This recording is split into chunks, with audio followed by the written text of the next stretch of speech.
ନବରଙ୍ଗପୁର ସାନମସିଗା ମୁଖ୍ୟ ରାସ୍ତା କଡ଼ରେ ବୁଲୁଛି ଜଙ୍ଗଲୀ ଭାଲୁ। ବର୍ତ୍ତମାନ ଜଙ୍ଗଲ ସମ୍ପୂର୍ଣ୍ଣ ରୂପେ ଧ୍ୱଂସ ହେବାରେ ଲାଗିଛି, ଯାହାଫଳରେ ବନ୍ୟ ପ୍ରାଣୀମାନେ ମଧ୍ୟ ଲୋପ ପାଇବାରେ ଲାଗିଛନ୍ତି। ଏଥିପାଇଁ କେବଳ ମାନବ ସମାଜ ହିଁ ଦାୟୀ।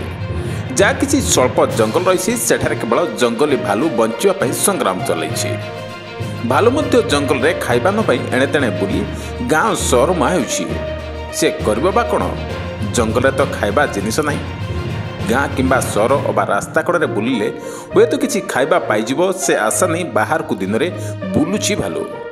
ନିକଟରେ ନବରଙ୍ଗପୁର ଜିଲ୍ଲାର ଗ୍ରାମମାନଙ୍କରେ ଘରେ ଭାଲୁ ପଶିଥିବା କଥା ଆପଣମାନେ ନିଶ୍ଚୟ ଶୁଣିଥିବେ ଏବଂ କେଉଁ କେଉଁ ସ୍ଥାନରେ ଭାଲୁ ଖାଇବା ନ ପାଇ ଲୋକଙ୍କ ଉପରେ ମଧ୍ୟ ଆକ୍ରମଣ କରୁଛି। ଆଜି ସନ୍ଧ୍ୟା 6 ଘଣ୍ଟା ସମୟରେ ଜଙ୍ଗଲୀ ଭାଲୁ ନବରଙ୍ଗପୁର ସାନମସିଗା ମୁଖ୍ୟ ରାସ୍ତା କଡ଼ରେ ଖାଦ୍ୟ ଅନ୍ୱେଷଣରେ ବୁଲୁଥିଲା। ଭାଲୁ ଦେଖିବା ପାଇଁ ରାସ୍ତାରେ ଯିବା ଆସିବା ଲୋକଙ୍କ ଭିଡ଼ ଜମିବାରେ ଲାଗିଲା। ଲୋକଙ୍କ କୋଳାହଳ ଶୁଣି ଭାଲୁଟି କାଜୁବାଡ଼ି ଜଙ୍ଗଲ ମଧ୍ୟକୁ ପଳାଇ ଯାଇଥିଲା।